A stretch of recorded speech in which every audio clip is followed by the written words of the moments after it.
नमस्कार मित्रों, आज हम पढ़ने वाले हैं राजस्थान की सभी प्रतियोगिता परीक्षाओं में काम आने वाले प्रश्न। ये मात्र प्रश्न नहीं है, 10 प्रश्न की संख्या के रूप में मत देखिए। इसका हम फुल एनालिसिस के साथ पढ़ेंगे। आपका क्वेश्चन अगर एग्जाम में इन प्रश्न से नहीं तो इन प्रश्न के एनालिसिस में से जरूर आएगा। तो चलिए इस वीडियो को शुरू करते हैं। अगर आप चैनल पे नए हैं तो चैनल को सब्सक्राइब करें, वीडियो को लाइक करें, वीडियो को फटाफट शेयर कर दें, बिना कहे अपने मित्रों के साथ शेयर कर दें। तो चलिए वीडियो को शुरू करते हैं। और इसका जो पहला क्वेश्चन है, हम एनालिसिस के साथ पूरा पढ़ेंगे। इसका क्वेश्चन मैं आपको पहले बता देता हूँ। पहला क्वेश्चन है इसका, राजस्थान का कौन सा जिला 2 बार अंतरराज्यीय सीमा बनाता है? इसका दूसरा क्वेश्चन है, राज्य की अक्षांशीय स्थिति के बारे में बताओ। हम फुल जानने वाले हैं अक्षांशीय स्थिति क्या होती है, सबके बारे में एनालिसिस के साथ जानने वाले हैं, तो इस वीडियो पे बने रहिएगा। तीसरा क्वेश्चन है, राजस्थान की पाकिस्तान के साथ दक्षिण में अंतिम सीमा का गांव कौन सा है? और चौथा क्वेश्चन है, अरावल क्या है? पांचवा क्वेश्चन है आज का हमारा कि महाराणा प्रताप की छतरी किसने बनवाई? और छठा क्वेश्चन है, खातौली का युद्ध कब हुआ? सातवां क्वेश्चन है, देखिए अब मैंने क्या किया, 3 तो भूगोल के क्वेश्चन लिए, 3 ही इतिहास के लिए और 3 ही मैं साइंस के ले रहा हूँ, और एक आध क्वेश्चन मैं कभी कंप्यूटर से ले लूंगा तो कभी किसी अन्य सब्जेक्ट से ले लूंगा, ताकि आपको एग्जाम के पॉइंट ऑफ व्यू से आपके लिए इंपॉर्टेंट बने रहे और सभी विषय आपके एक साथ चलते रहें। तो इसका सातवां क्वेश्चन है, जड़त्व का नियम क्या है? आठवां क्वेश्चन है, टेलीफोन की खोज किसने की? और नौवां क्वेश्चन है, पीएच स्केल क्या है? और 10वां क्वेश्चन है, राम राम सा शब्द का सर्वप्रथम प्रयोग किसने किया? तो चलिए इस वीडियो को हम क्रमबद्ध तरीके से शुरू करते हैं। देखिएगा, राजस्थान का कौन सा जिला 2 बार अंतरराज्यीय सीमा बनाता है? तो आइए हम इसे मानचित्र पे देखते हैं। अंतरराज्य का मतलब हुआ 2 तरह की सीमा लगती हैं। वैसे 3 तरह की, एक जलीय सीमा होती है, लेकिन राजस्थान से 2 तरह की सीमा लगती हैं। एक तो अंतरराज्यीय सीमा लगती है और एक अंतरराष्ट्रीय, यानी किसी अन्य देश के साथ अगर सीमा लगती है तो वो सीमा अंतरराष्ट्रीय सीमा कहलाती है, और किसी भी राज्य की अन्य राज्य के साथ सीमा लगती है उसे अंतरराज्यीय सीमा कहते हैं। अब हमारा क्वेश्चन क्या था कि 2 बार अंतरराज्यीय सीमा किस जिले की लगती है? तो ये 2 जिले हैं, 2 जिलों की लगती हैं। और मैं आपको मानचित्र में बता देता हूं कि थोड़ा जूम करके दिखा देता हूं। ये देखिए, ये कोटा है और ये सीमा जो आप देख रहे हैं ये मध्य प्रदेश की सीमा है, और मध्य प्रदेश की सीमा राजस्थान के साथ सबसे ज्यादा लगती है। और कितनी लगती है? 1600 किलोमीटर। 1600 किलोमीटर सीमा लगती है। और इसके साथ आप देखिए, ये मध्य प्रदेश की सीमा है, ये यहाँ से लेकर यहाँ तक आ रही है। 10 जिले मध्य प्रदेश के राजस्थान के साथ लगते हैं और राजस्थान के भी 10 मध्य प्रदेश के साथ लगते हैं। अब देखिए, कोटा कोटा ने सवाई माधोपुर की तरफ से और बारा की तरफ से भी सीमा बनाई है, ये देखिए यहाँ से। और दूसरी तरफ झालावाड़ और चित्तौड़गढ़ के पास भी सीमा बनाई है। तो यानी 2 बार सीमा बना ली, एक ही जिले ने 2 बार सीमा बनाई है। अब आप कहेंगे दूसरे जिले कोई बनाता है, तो वो दूसरा एक चित्तौड़ है। चित्तौड़ के 2 टुकड़े हैं, एक तो ये चित्तौड़ जो भैंसोड़गढ़ का है, इसमें भैंसोड़गढ़ दुर्ग बना हुआ है, और एक बड़ा चित्तौड़गढ़ यानी मूल चित्तौड़गढ़। यानी चित्तौड़गढ़ ने 2 बार सीमा बनाई है, किसके साथ? मध्य प्रदेश के साथ। ये मध्य प्रदेश की सीमा है। अब देखते हैं हम नक्शे में, अब राजस्थान की हम देखते हैं कि अन्य राज्यों के साथ कितनी कितनी सीमा लगती है और किस किस राज्य से लगती है। तो हम देखते हैं कि सबसे ऊपर पंजाब है, सबसे ऊपर पंजाब है, और पंजाब की सीमा लगती है राजस्थान के साथ 89 यानी 89 किलोमीटर। सबसे कम सीमा लगती है पंजाब की राजस्थान के साथ, ध्यान रखिएगा। और सबसे ज्यादा जो सीमा लगती है वो मध्य प्रदेश की लगती है, और किसके साथ लगती है? राजस्थान के साथ लगती है। इस साइड गुजरात है, और गुजरात की राजस्थान के साथ कितनी सीमा लगती है? तो राजस्थान की गुजरात के साथ 1022 किलोमीटर की सीमा लगती है।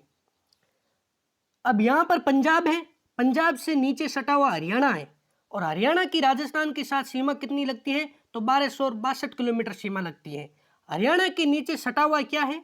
हरियाणा के नीचे सटा हुआ उत्तर प्रदेश है, और उत्तर प्रदेश की राजस्थान के साथ सीमा कितनी लगती है? तो 877 किलोमीटर राजस्थान के साथ सीमा लगती है। इस बात को आप गांठ बांध लीजिएगा। और कुल राजस्थान की अंतर्राज्यीय सीमा कितनी है? तो 4850 किलोमीटर की है। ये जो यहाँ आप पंजाब से लेकर गुजरात गुजरात की पूरी सीमा गुजरात तक लेते हैं तो ये पूरी सीमा 4850 किलोमीटर होती है। और राजस्थान की जो कुल सीमा है, पूरी राजस्थान की जो बाह्य सीमा है वो सीमा 5920 है। 5920 किलोमीटर, जिसमें पाकिस्तान के साथ कितनी लगती है? तो पाकिस्तान के साथ 1070 लगती है, 1070 लगती है। और देश के 5 राज्यों की सीमा राजस्थान के साथ लगती है। कितने राज्यों की? 5 राज्यों की। मैं आपको मैप में दिखा देता हूं। यहां पर पंजाब है, हरियाणा,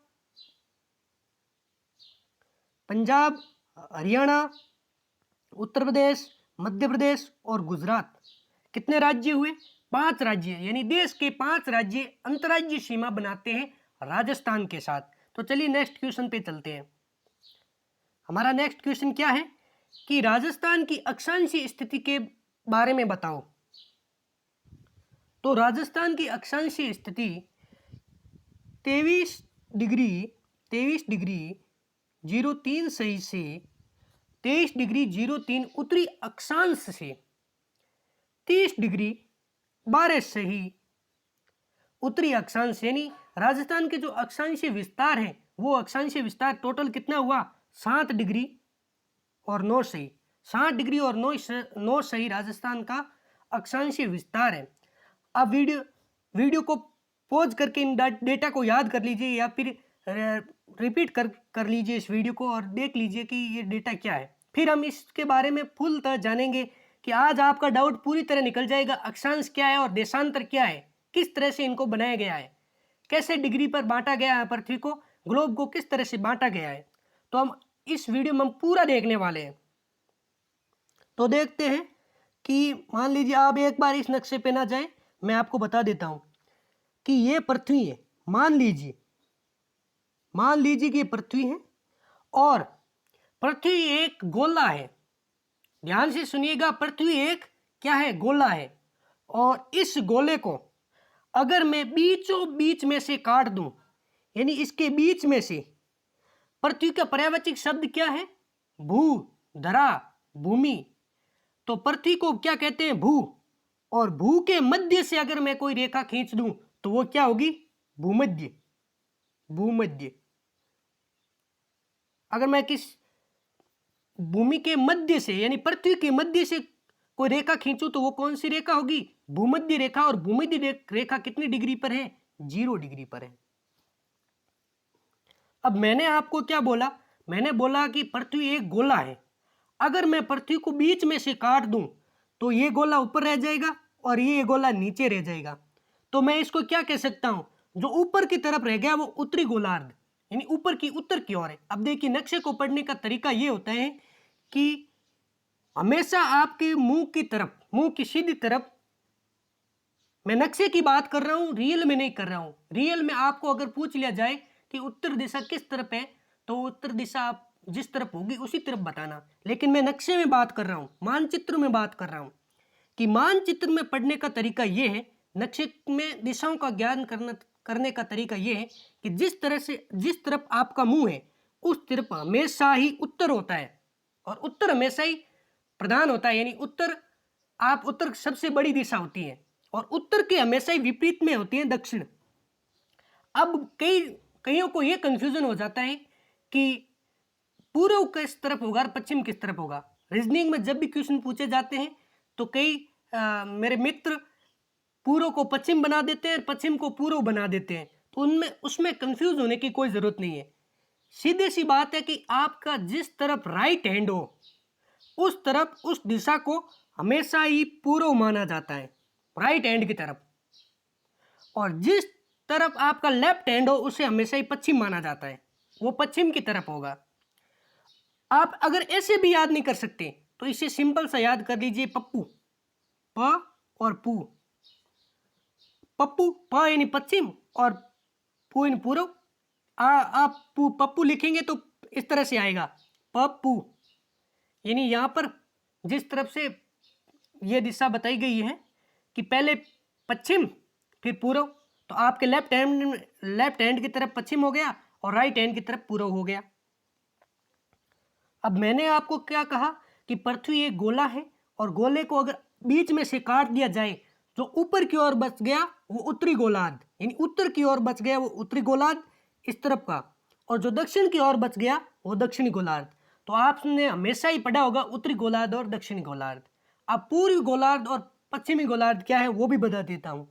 अगर मैं इसको आड़ा ना काट के खड़ा काट दूं यूं इस तरह से, अब मैं इसको इस तरह से काटूंगा तो मैंने आपको पहले ही बताया कि राइट हैंड की तरफ क्या है पूर्व और लेफ्ट हैंड की तरफ क्या है पश्चिम। नक्शे को पढ़ने का तरीका है।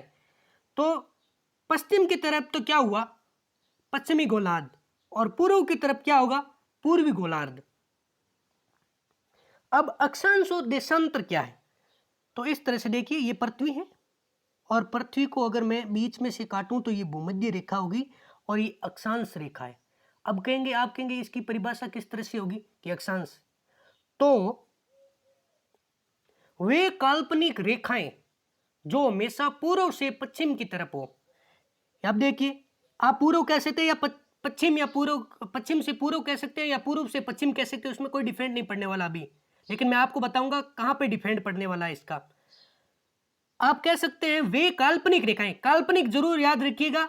कुछ मेरे भाई तो ऐसे हैं जिनको अभी तक ये नहीं पता है कि जहां से रेखाएं निकलती हैं, आप सोच रहे होंगे जहां आप जैसे कि राजस्थान में बांसवाड़ा से निकलती है कर्क रेखा, तो कुछ भाई मेरे ऐसे होंगे वो ये सोचते होंगे कि जहां से ये निकलती होगी वहां पे बड़ी सी खाई होगी, कभी हम जाएंगे बांसवाड़ा तो उस खाई को देखने जाएंगे।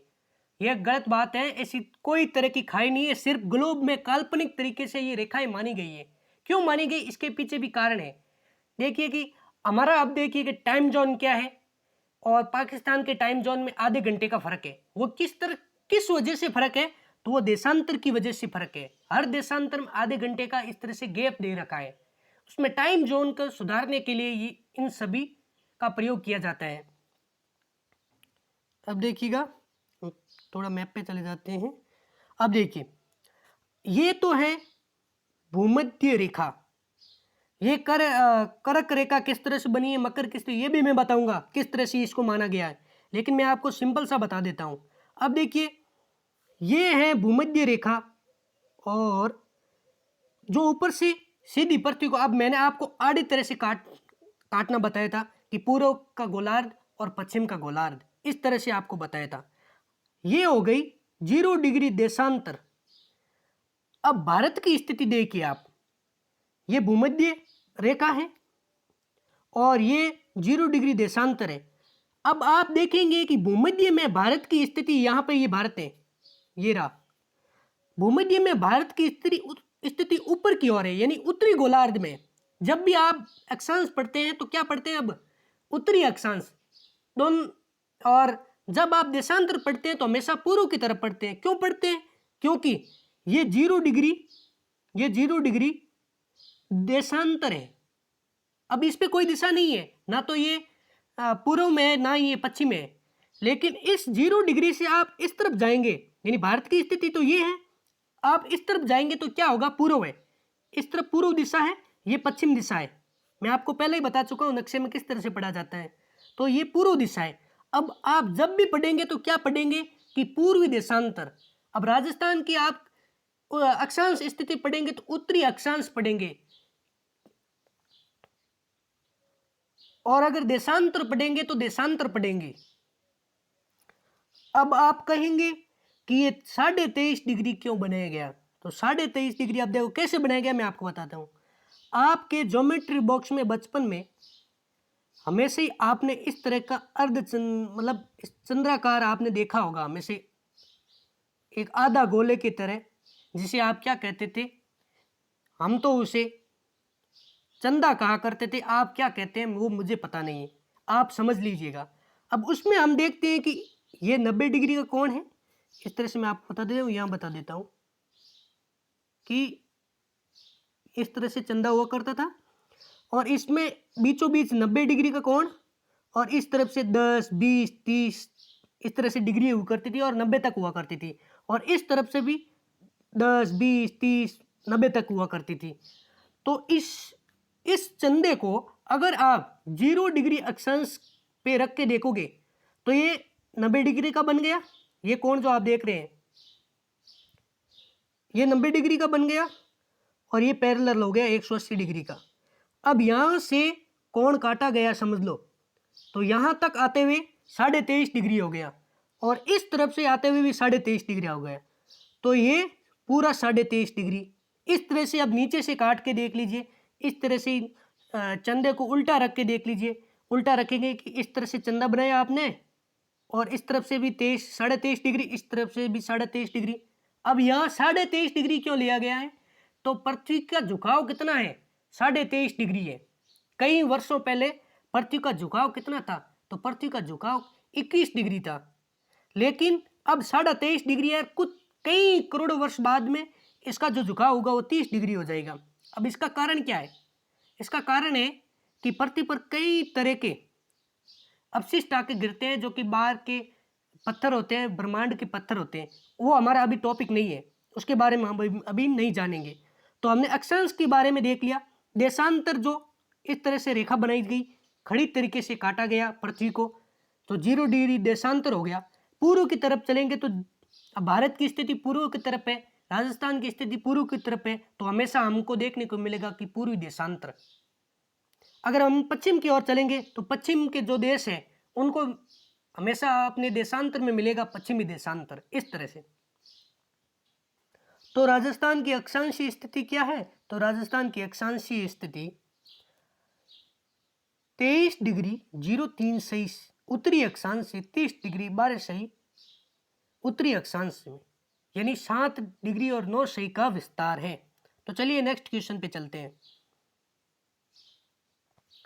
हमारा नेक्स्ट क्वेश्चन है, राजस्थान की पाकिस्तान के साथ दक्षिण में अंतिम सीमा का गांव कौन सा है? यानी दक्षिण में, अब मैं आपको मैप में दिखा देता हूं कि रे राजस्थान के साथ पाकिस्तान की सीमा लग रही है। तो इस पाकिस्तान की सीमा, ये पाकिस्तान की सीमा है।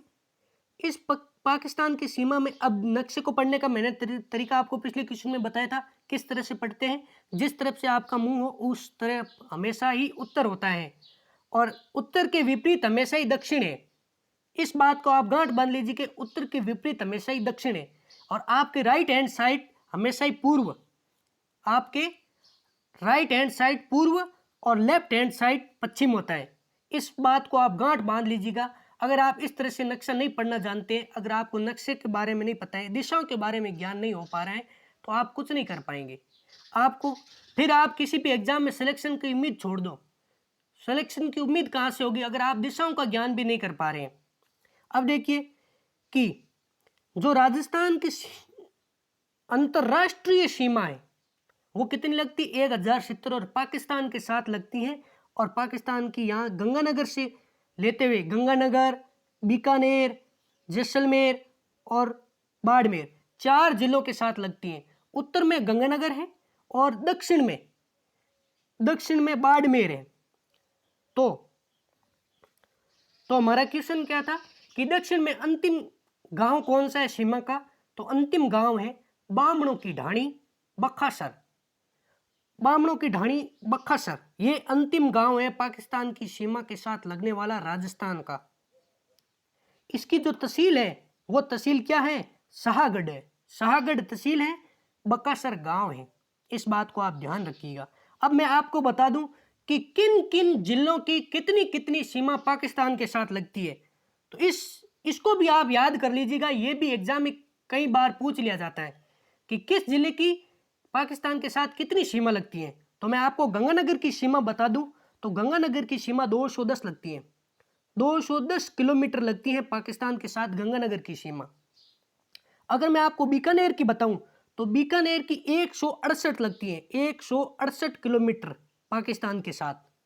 अगर मैं आपको जैसलमेर की बताऊं तो जैसलमेर की सबसे ज्यादा सीमा लगती है जैसलमेर की, और सबसे कम सीमा लगती है बीकानेर की पाकिस्तान के साथ। और जैसलमेर की कितनी लगती है सबसे ज्यादा? तो 464। और बाड़मेर की कितनी लगती है? तो 228। इस डेटा को आप याद कर लीजिएगा, ये एग्जाम में कई बार पूछ लिया जाता है। तो कुल सीमा कितनी हुई? कुल सीमा 1070 हुई। अब ये तो राजस्थान की अंतरराष्ट्रीय सीमा है, राजस्थान की अंतर्राज्यीय सीमा भी है, और एक क्वेश्चन हमारा पहले वो भी था, अंतर्राज्यीय सीमा है। और अंतर्राज्यीय सीमा राजस्थान की कितनी है? यानी राज्यों के साथ लगने वाली सीमा अंतर्राज्यीय सीमा, और राष्ट्र के साथ, किसी देश के साथ, अन्य देश के साथ लगने वाली सीमा अंतर्राष्ट्रीय सीमा है। तो अंतर्राज्यीय सीमा हमारे देश के 5 राज्यों के साथ राजस्थान की सीमा लगती है। सबसे ऊपर पंजाब है, हरियाणा, उत्तर प्रदेश, मध्य प्रदेश, जिसकी सबसे ज्यादा सीमा लगती है राजस्थान के साथ, मध्य प्रदेश और गुजरात। तो हमारा क्वेश्चन क्या था कि अंतिम सीमा का गांव कौन सा है? अंतरराष्ट्रीय सीमा का दक्षिण की तरफ अंतिम गांव कौन सा है? तो वो बकासर हुआ। अगर उत्तर की तरफ आपसे कभी पूछ लिया जाए कि उत्तर की तरफ कौन सी तहसील है, तो वो इंदुमल कोट है।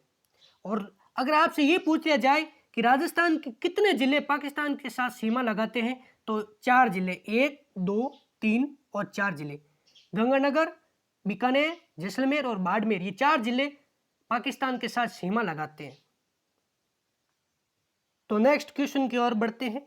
नेक्स्ट क्वेश्चन क्या है? नेक्स्ट क्वेश्चन है अरावल क्या है? अब इतिहास आ गया है, यहां से आप इतिहास के बारे में कुछ अच्छे अच्छे टॉपिक्स जानेंगे कि अरावल क्या है। आज अरावल के बारे में आपको, और सेना के जिस तरह से नेतृत्व के अलग अलग खंड होते हैं उनके बारे में आप पूर्णतः समझ जाएंगे और जान जाएंगे। अरावल क्या है? तो अरावल, अब देखिए इस तरह से सेना बना देता हूं मैं, आपको अच्छे से समझाएगा। ये सेना की टुकड़ी है, मान लो ये सेना की टुकड़ी मैं छोटी सी बना रहा हूं, ये सेना की टुकड़ी है, और इस सेना की टुकड़ी में अलग अलग टुकड़ी बना देता हूं मैं, ठीक है, अलग अलग बना देता हूं। ये लीजिए, ये टुकड़ी है, ये पीछे एक और टुकड़ी है, और इस टुकड़ी का नेतृत्व ये कर रहे हैं, इस टुकड़ी का ये, और इस टुकड़ी का ये नेतृत्व कर रहे हैं, ठीक है। अब देखिए अरावल क्या है? तो अरावल किसी भी युद्ध में सेना की सबसे आगे की टुकड़ी का जो नेतृत्व करता है, उस नेतृत्व को क्या बोलते हैं? अरावल। यानी इस जो सेना की सबसे आगे की युद्ध भूमि में सबसे आगे की टुकड़ी होती है, उसे अरावल कहते हैं। जो सबसे आगे की टुकड़ी उसे अरावल कहते हैं, और जो अरावल का नेतृत्व करते हैं उसे अरावल का नेतृत्व करने वाला कहते हैं। अब देखिए, और जो सबसे पीछे की टुकड़ी होती है युद्ध भूमि में, सेना की सबसे पीछे की टुकड़ी, ज्यादातर ये राजाएं सब पीछे रहते हैं, लेकिन कुछ प्रतापी राजा आगे भी रहते हैं। अब देखिए सबसे पीछे की टुकड़ी को क्या कहते हैं? तो सबसे पीछे की टुकड़ी को चंद्रावल कहते हैं। चंद्रावल, सबसे पीछे की टुकड़ी, युद्ध भूमि में सबसे पीछे की टुकड़ी चंद्रावल कहलाती है। और अब आगे की टुकड़ी को अरावल कहते हैं, पीछे की टुकड़ी को चंद्रावल कहते हैं, तो बीच की टुकड़ी को क्या कहेंगे? तो बीच की टुकड़ी को ढोलना कहते हैं। ढोलना, जो बीच की टुकड़ी होती है युद्ध भूमि में, उसको ढोलना कहते हैं। और ढोलना का नेतृत्व महाराणा प्रताप ने किया था। हल्दी घाटी के युद्ध में ढोलना का नेतृत्व किसने किया था? महाराणा प्रताप ने किया था। अगर आपने इतिहास महाराणा प्रताप हमारे साथ पढ़ा है या कहीं भी पढ़ा है, तो आपने ये जाना होगा कि ढोलना का नेतृत्व किसने किया? महाराणा प्रताप ने किया। तो जो बीच की टुकड़ी होती है, सबसे आगे की टुकड़ी है अरावल, सबसे पीछे की टुकड़ी चंद्रावल, और बीच की टुकड़ी को क्या कहते हैं? तो बीच की टुकड़ी को ढोलना कहते हैं। ढोलना, ढोलाना, ढोलाना, ठीक है। अब अगले की नेक्स्ट क्वेश्चन की तरफ बढ़ते हैं। महाराणा प्रताप की छतरी किसने बनवाई? तो महाराणा प्रताप की छतरी भामाशाह द्वारा बनवाई गई। अब देखिए ये छतरी है कहां, पहले इसके बारे में देख लेते हैं। तो ये छतरी बारडोली में है। कहां पर? बारडोली में, बारडोली में। और बारडोली कहां है? तो चावंड के पास है और उदयपुर में ये छतरी है। और ये छतरी 8 खंभों की छतरी है। 8 खंभों की छतरी है। इस तरह से 4-4 के जोड़े में खंभे लगे हुए हैं। 4-4 जोड़े में खंभे लगे हुए, बीच में कोई खंभा नहीं है, ध्यान रखिएगा। 4-4 के जोड़े में दोनों तरफ खंभे लगे हुए हैं, और इस तरह से ऊपर छत बनी हुई है। 4-4 के जोड़ों में खंभे। वर्तमान में इसकी स्थिति बताऊं तो वर्तमान में ये वहां पे केजड़ बांध है, और केजड़ बांध में डूब चुकी है ये छतरी। अब वर्तमान में आपको वहां जाएंगे तो आपको देखने को नहीं मिलेगी, क्योंकि जब केदड़ बांध में पानी भरा होता है तो ये छतरी डूब जाती है। अब ये छतरी बनाई किसके द्वारा गई थी? तो ये छतरी भामाशाह द्वारा बनाई गई थी। भामाशाह कौन थे? तो भामाशाह महाराणा प्रताप के दीवान थे। पहले दीवान महाराणा प्रताप के रामोजी हुआ करते थे, और रामोजी जब वृद्ध अवस्था में हुए तो रामोजी के जगह रामोजी को हटाकर भामाशाह को दीवान बनाया गया। भामाशाह कौन थे? तो भामाशाह पाली के थे। और भामाशाह देखिए, जब महाराणा प्रताप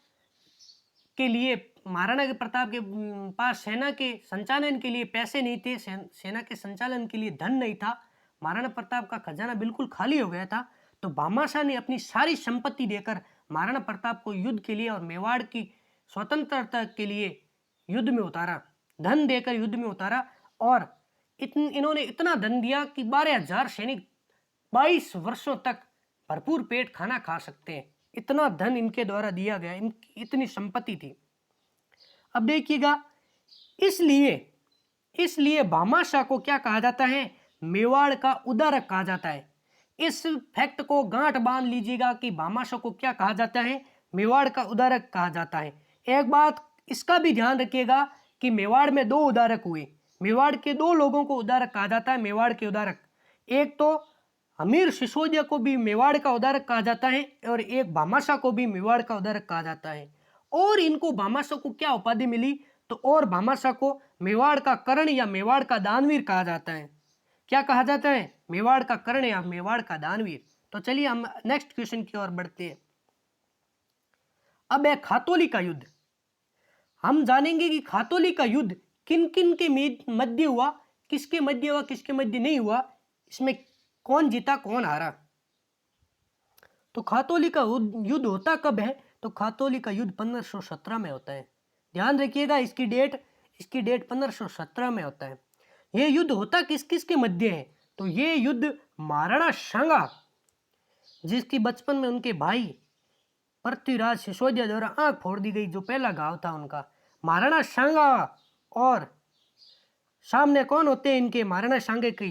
तो महाराणा सांगा के सामने इब्राहिम लोधी होते हैं, दिल्ली के बादशाह उस समय के इब्राहिम लोधी और महाराणा सांगा के मध्य ये युद्ध होता है। और 1517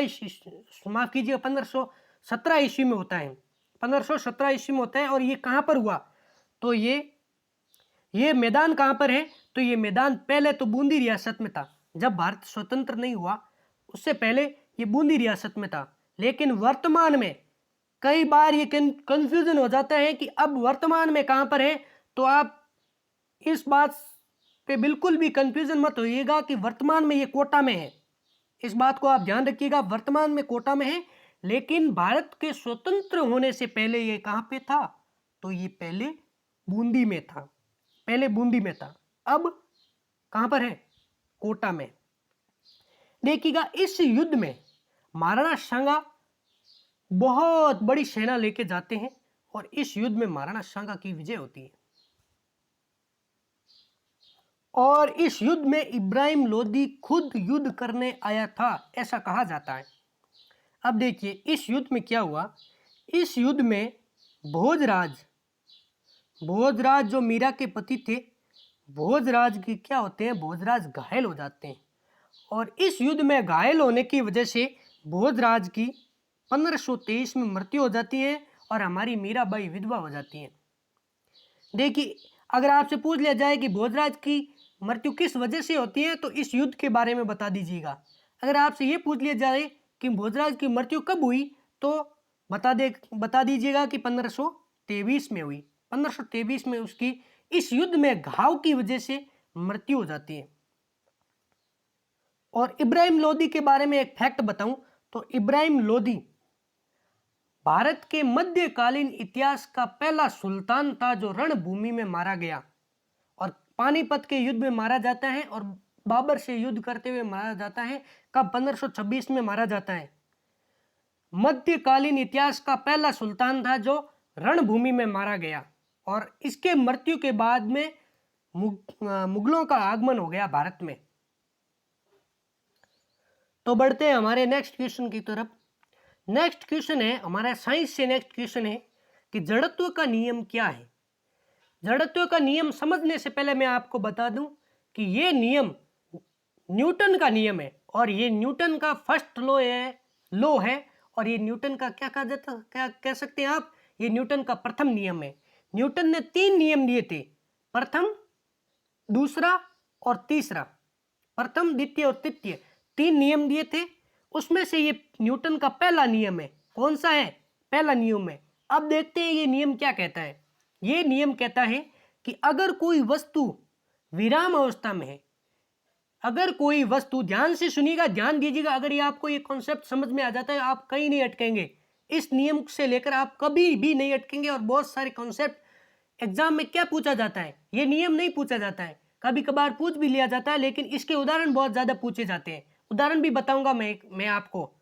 अब पहले आप इस कॉन्सेप्ट को समझ लीजिए कि क्या है कि अगर कोई वस्तु गतिमान है, ध्यान से सुनिएगा, अगर कोई वस्तु गतिमान है या अगर कोई वस्तु विराम है। विराम का मतलब देखिए, मैं आपको डायग्राम से समझा देता हूं। अगर ये वस्तु है, ये मैंने पत्थर रख रखा है, नीचे जमीन पे पत्थर रखा हुआ है, अगर ये यहां पर रखा हुआ है, अब जब तक ये यहां से नहीं हिलेगा कि जब तक मैं इस पे ठोकर ना मार दूं, आप समझे, या जब तक ये यहां से नहीं हिलेगा कि जब तक इसमें मैं कोई बाह्य बल ना लगा दूं। अब वही स्थिति अगर कोई गतिमान है, कोई वस्तु गतिमान है, तो आपने अगर मान लो जैसे कि कोई बॉल दीवार की तरफ मारी है, फेंकी है, अब वो जब तक नहीं रुकेगी कि जब तक दीवार से टकरा ना जाए, यानी उस पर कोई बाह्य बल ना लग जाए। अब आप कहेंगे कि बॉल तो चलते चलते वैसे ही रास्ते में रुक जाती है, तो बॉल के फर्श पे जहाँ पे बॉल का स्पर्श होता है पृथ्वी से, वहाँ घर्षण बल लगता है, हवाओं का बल लगता है, कितने बाह्य बल काम करते हैं। तो आप इस कॉन्सेप्ट को ध्यान से समझिएगा। अगर कोई वस्तु विराम अवस्था में है या गतिमान है, तो वो जब तक रहती है जब तक उस पर कोई बाह्य बल ना लगा दिया जाए, तब तक वो उसी स्थिति में रहती है जिस स्थिति में वो थी। अब जैसे मैं आपको एक उदाहरण देके समझाता हूं कि अगर मान लो आप गाड़ी में बैठे हैं और गाड़ी चल रही है, गाड़ी ने एकदम ब्रेक मारा, तो आप किस तरफ झुकेंगे? आप आगे की तरफ झुकेंगे, क्योंकि आप पर बाह्य बल काम नहीं किया। आपका जो ऊपर का पोर्शन था, आप सीट से जुड़े हुए थे इसलिए उसके साथ रुक गए, लेकिन जो आपका ऊपर का पोर्शन है वो हवा में था और वो आगे की तरफ बढ़ गया।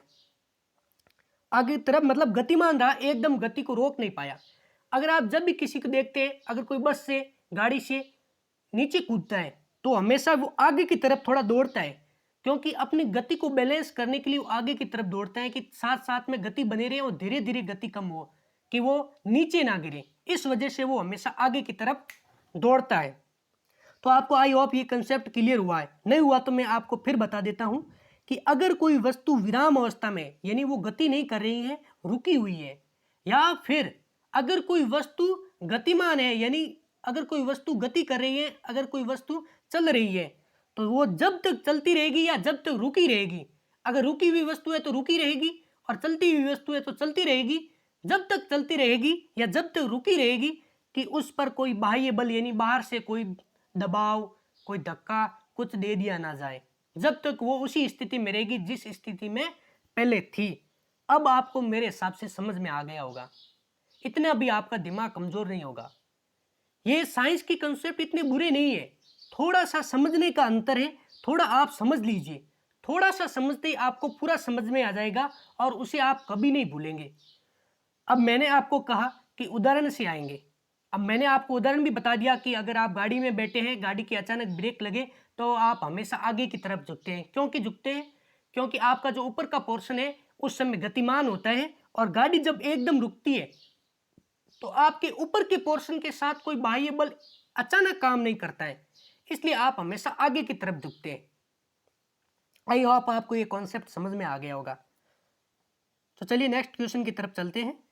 नेक्स्ट क्वेश्चन क्या है? नेक्स्ट क्वेश्चन है कि टेलीफोन की खोज किसने की?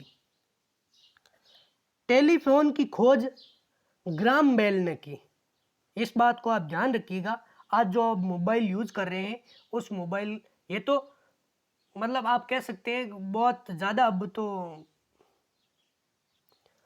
डेवलपमेंट हो चुका है, लेकिन ग्राहम बेल ने टेलीफोन की खोज की थी। टेलीफोन का आविष्कार किया था। माफ कीजिए, आप इसे खोज नहीं कह सकते, खोज और आविष्कार में थोड़ा क्वेश्चन में गड़बड़ है। खोज और आविष्कार में काफी डिफरेंस है। खोज में क्या होता है कि जो वस्तु या जो कुछ भी प्रकृति में उपस्थित है, यानी प्रकृति में पहले से है और उसे क्या किया गया है, खोजा गया है, यानी इंसान के द्वारा उसे खोजा गया है या उसे जाना गया है, या इंसान के द्वारा उसका पता लगाया गया कि ये चीज होती है, प्रकृति में है और होती है, इसका पता लगाया गया है। लेकिन आविष्कार क्या होता है, तो आविष्कार किसी व्यक्ति द्वारा या किसी संस्थान या किसी के भी द्वारा कुछ बनाया जाता है, अपने दिमाग से कुछ प्रोडक्ट बनाया जाता है या कुछ बनाया जाता है, वो आविष्कार होता है। तो टेलीफोन का आविष्कार किसने किया, तो ग्राहम बेल ने किया। और ग्राहम बेल कहाँ के थे, तो ग्राहम बेल अमेरिका के थे। कोशिका का आपसे पूछ लिया जाता है, कोशिका की, अब कोशिका की खोज होगी क्योंकि कोशिका उपस्थित है, लेकिन कोशिका की खोज किसने की, तो कोशिका की खोज किसने की, रॉबर्ट हुक ने की। और रॉबर्ट हुक कहाँ के थे, इंग्लैंड के थे। इस बात को आप ध्यान रखिएगा, खोज में और आविष्कार में क्या अंतर है। तो चलिए नेक्स्ट क्वेश्चन की तरफ चलते हैं। हमारा नेक्स्ट क्वेश्चन है कि पीएच स्केल क्या है। इस कॉन्सेप्ट को भी अगर आप समझ लेते हैं तो आप बहुत बड़ा एक साइंस का टॉपिक समझ लेंगे। इस पे एक पूरा टॉपिक है, 11th और 12th में भी है, लेकिन आप जब बीएससी करेंगे तो इस पे काफी काफी काफी बड़े बड़े टॉपिक है इस पे। तो पीएच स्केल क्या है, पहले तो मैं बता दूं इसकी परिभाषा क्या है। तो जल में या किसी भी पदार्थ में, जल में उपस्थित हाइड्रोजन आयन की सांद्रता क्या कहलाती है, जल की पीएच कहलाती है। अब सांद्रता का मतलब क्या हुआ कि उसमें कितने हाइड्रोजन के बारे में आप जानते होंगे, तत्वों के बारे में जानते होंगे कि उसका क्या मतलब हुआ सांद्रता से, कि यानी जिस प्रोडक्ट में, जिस पदार्थ में, यानी जल ले रहा हूं मैं, यहाँ पे जल को मान रहा हूं, तो जल में हाइड्रोजन कितना है, बस यही है, सांद्रता कितना है। अब ज्यादा होगा तो ज्यादा सांद्रता, कम होगी तो उसकी सांद्रता कम होगी, यानी कि जल में हाइड्रोजन की संख्या कितनी है यही जाना जाता है पीएच के द्वारा। तो पीएच होती क्या, पीएच का महत्व क्या, पीएच से किया क्या जाता है। तो देखिए, पीएच से किसी भी पदार्थ की अम्लता और क्षारकता ज्ञात की जाती है। अब मैं आपको एक स्केल बता देता हूं, मैं पीएच स्केल के बारे में बात कर रहा हूं। हमारा क्वेश्चन था पीएच स्केल क्या है। इस तरह से मैं एक काल्पनिक स्केल बना रहा हूं, स्केल। हालांकि आप सोच रहे होंगे क्या ये होती है इस तरह से, बिल्कुल होती है। प्रयोगशाला में आप देखेंगे तो इस तरह की आपको पीएच स्केल देखने को मिलेगी, अलग अलग डेटा देखने को मिलेंगे। और मैं इस पीएच स्केल का जो सबसे उदासीन भाग होता है वो 7 होता है, संख्या 7 होती है, उस पर सबसे उदासीन होता है, ना तो वो क्षारीय होती है और ना ही अम्लीय होती है। तो 7 उदासीन होता है। और 7 किसका पीएच मान होता है, तो शुद्ध जल का होता है। आप पीते हैं उसकी गारंटी नहीं है कि वो शुद्ध है। शुद्ध जल जो प्रयोगशाला में होता है उसमें किसी भी प्रकार की अशुद्धि नहीं होती है, यानी किसी भी प्रकार का अन्य तत्व नहीं होता है, सिर्फ और सिर्फ जल होता है, वो शुद्ध जल होता है। और उसका पीएच मान कितना होता है, तो उसका पीएच मान 7 होता है। अब देखिए संख्या इस तरफ से बढ़ेगी, यहाँ 1 है, यहाँ 2, 3, 4, 5, 6 और 7, 7 हो गया, 8, 9, 10, 11, 12, 13 और 14 तक। पीएच स्केल 1 से 14 तक होती है और जो 7 होता है वो उदासीन का होता है। अब देखिए मैं 7 की तरफ से बता रहा हूं। 7 से आप जब 1 की तरफ जाएंगे, यानी 0 की तरफ जाएंगे, 7 से 1 से 0 की तरफ जाएंगे तो आपको जो पदार्थ मिलेंगे वो अम्लीय मिलेंगे। और जब आप 7 से 14 की ओर जाएंगे, 14 की ओर जाएंगे तो आपको हमेशा ही क्षारीय पदार्थ मिलेंगे, क्षारीय। अब देखिए, अब कौन सा पदार्थ कितना क्षारीय होगा वो कैसे डिपेंड करता है। अब 7 से 6 पे गए तो थोड़ा सा अम्लीय होगा, और अगर आप 7 से 8 पे गए तो थोड़ा सा इस तरफ से आएंगे तो क्षारीय होगा। अब मैं आपको अम्लीयता के बारे में बता देता हूं। अब आप थोड़ा सा 6 पे गए 7 से तो थोड़ा अम्लीय, 6 से आप 4 पे चले गए तो थोड़ा और ज्यादा अम्लीय, और आप ऐसे चलते चलते चलते चलते 0 पे आ गए तो सबसे ज्यादा, अगर पीएच का मान 0 आ रहा है तो वो पदार्थ सबसे ज्यादा अम्लीय होगा, सबसे ज्यादा क्या होगा, अम्लीय होगा। अगर आप 7 से 8 की तरफ जाते हैं, 9 की तरफ जाते हैं तो धीरे धीरे सारी पदार्थ की मात्रा बढ़ने लगती है, सारी पदार्थ में क्षारीयता बढ़ने लगती है। और अगर आप 7 से 14 की तरफ पूरे 14 चले जाते हैं तो वो पीएच स्केल में सबसे ज्यादा क्या होगा, क्षारीय पदार्थ होगा। आप जिसका निकाल रहे हैं पीएच, वो सबसे ज्यादा क्षारीय पदार्थ है। तो आई होप आपको समझ आ गया होगा। तो चलिए नेक्स्ट क्वेश्चन पे चलते हैं। राम राम सा शब्द सर्वप्रथम किसने प्रयोग किया? तो ये शब्द सर्वप्रथम पुंडरीक विठल ने प्रयोग किया। ये पुंडरीक विठल कौन थे? तो ये पुंडरीक विठल मिर्जा राजा मान सिंह के भी दरबार में हुए, और मिर्जा राजा मान सिंह के जो भाई थे माधव सिंह के दरबार में हुए, और इन्होंने कई ग्रंथ की रचना की। इनके द्वारा रचे गए ग्रंथों में राग चंद्रोदय, राग मंजरी, दूनी प्रकाश, ये इनके द्वारा रचित ग्रंथ है। तो इस वीडियो में बस इतना ही। आगे की वीडियो में हम और क्वेश्चन लाएंगे, और मैं कोशिश करूंगा कि आपके लिए मैं अच्छे से अच्छे तरीके से आपको समझा पाऊँ, बता पाऊँ, ताकि आप उस कॉन्सेप्ट को समझ के आप अपने एग्जाम से बेस्ट ऑफ बेस्ट रिजल्ट पा सकें। तो धन्यवाद। कोरोना के काल पे घर पे रहें, सेफ रहें। जब तक के लिए धन्यवाद।